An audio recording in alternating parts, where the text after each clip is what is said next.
All right, we all think we know the story of the 13th Amendment, right? It abolished slavery. End of story. A huge, clear victory for freedom. But what if it's not that simple? What if the very act of adding that freedom to the Constitution, in a weird way, ended up subtracting from it? Today, we're going to dig into a really surprising twist in American history that might just challenge everything you thought you knew. I know, it sounds completely backwards, doesn't it? How can you add an amendment to expand freedom and somehow end up with less freedom than you started with? That's the central puzzle we're going to try and unravel today.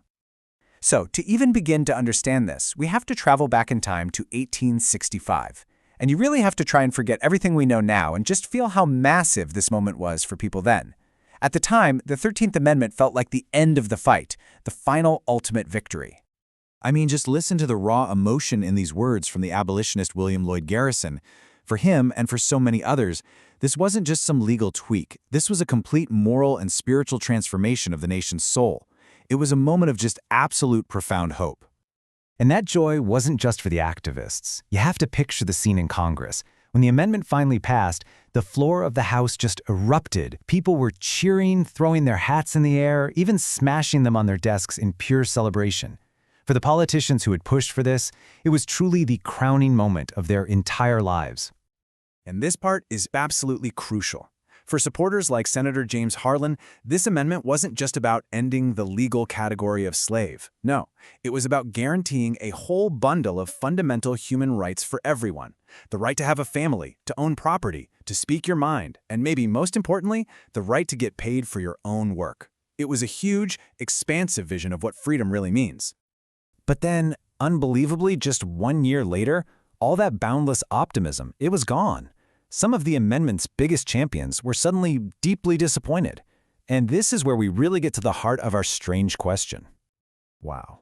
This quote from Thaddeus Stevens, who was a leading radical Republican, it's jarring when you put it next to the celebration from a year before. He saw the 14th Amendment not as another step forward, but as a bitter compromise, a surrender that left his bright dream of true equality completely shattered. And this slide just captures that mood shift perfectly. On the left, you see the celebratory way people talk about the 13th Amendment. And on the right, the words its own supporters used for the 14th, compromise, surrender. The vibe shift couldn't be more dramatic. So this brings us to the core idea, a theory from legal historian Mark Graber he calls subtraction by addition. Here's how to think about it.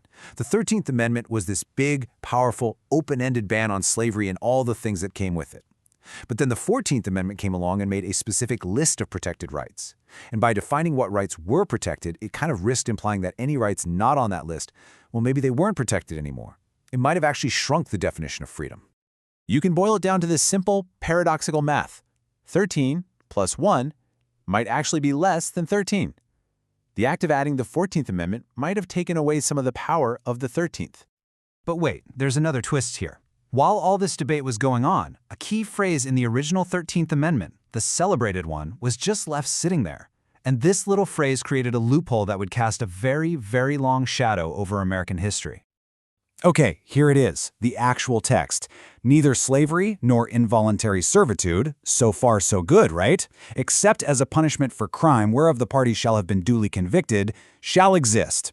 That one word, except, is everything. It basically created a constitutional permission slip for a brand new form of forced labor.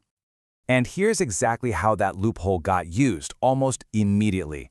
Southern states were facing total economic collapse without slave labor, so they passed what were called black codes. These were laws that made everyday life a crime for newly freed black people, things like being unemployed or not having a permanent home. This led to mass arrests, and then the states would lease these new prisoners out to private companies and plantations. It was, for all intents and purposes, slavery by another name, all made possible by the Constitution itself. And that system from the 1800s, it didn't just disappear. Its legacy is a really important piece of the puzzle for understanding a major crisis we're facing today.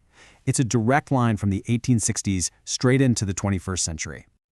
So get this. Today, the United States has less than 5% of the world's population, but we hold a staggering 25% of the world's entire prison population. How did that happen? Well, the reasons for mass incarceration are really complex, but you can't tell the story without talking about the loophole we've just been discussing.